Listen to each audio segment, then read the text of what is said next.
Hello everyone and welcome back to my channel or welcome to my channel. I'm Bird's Eye View Politics, and in this video I'm going to be taking a bird's eye view look at the war in Ukraine. So let's start with our most recent updates from the southern counteroffensive by Ukrainian forces. Last time I left off, roughly 2 weeks ago, the Ukrainians were starting to push and were making some breakthroughs, finally, for the Ukrainian side at least, towards Duchenne, which they have now taken. We also had news that there were coming battles in the central part of that Kherson front, which, as we know, is so crucial not only to the fate of the Kherson Oblast, at least the West Bank, but also to Kherson itself, and Kherson itself looks to be increasingly likely to fall. And here you can just see a picture, this is from Newsweek, of Russian paramilitaries standing guard outside of the Ukrainian military base in Ukraine back in 2014, and it's roughly the same as this today.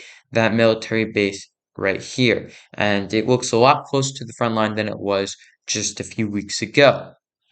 Now, footage on October 22nd, so also roughly a week ago, showed Russian forces targeting Ukrainian positions in the northeastern part of the front, west of Duchenne and Kachkarivka, but south of Davydiv. Now, Russia has claimed that they have somehow taken control of this territory, but as photo evidence shows, they simply don't have control of it. There's many sections of the front where it is the equivalent of no man's land. Not no man's land like World War One, where neither side could go there or else they would immediately be killed, but rather neither side is able to claim it because it is civilian occupied. There's what is essentially anarchy, which was much more common on the Eastern Front during World War One in cities in Poland, as well as in France in World War Two after D-Day, but before the fall of Germany, when the Germans were retreating from cities, but the Allies hadn't yet occupied them. That is a similar situation here. The Russians seem to be retreating and preparing for a fight in the city of Kherson itself, but the Ukrainians aren't moving in yet because, of course, they have to clear out any potential mines or explosions.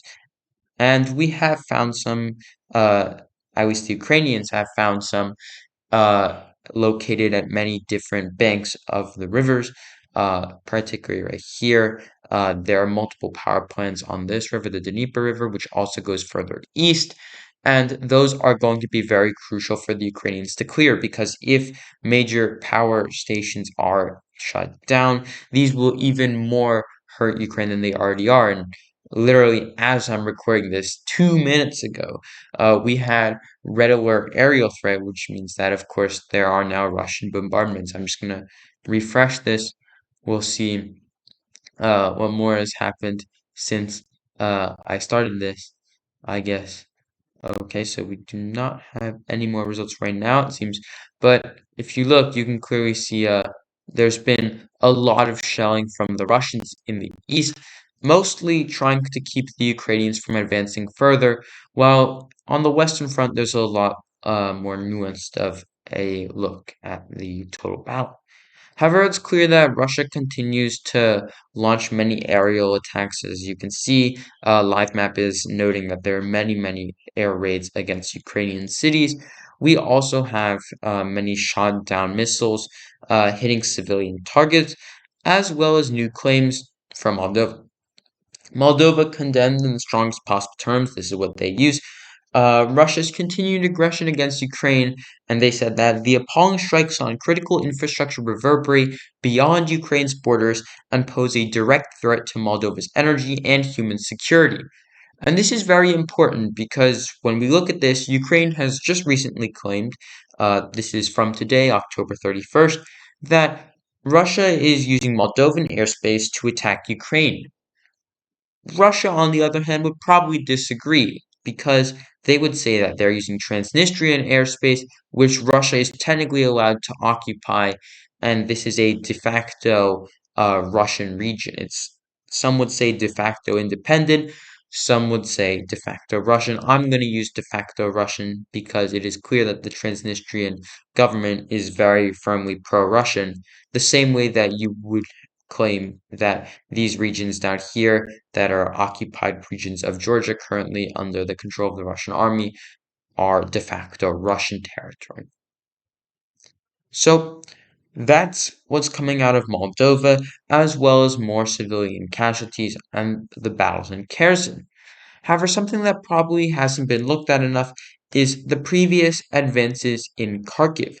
Because, as I said last time, the Ukrainians had started to make moves throughout much of the eastern area of Kharkiv and had been pushing up to this key river near the city of Kupiansk.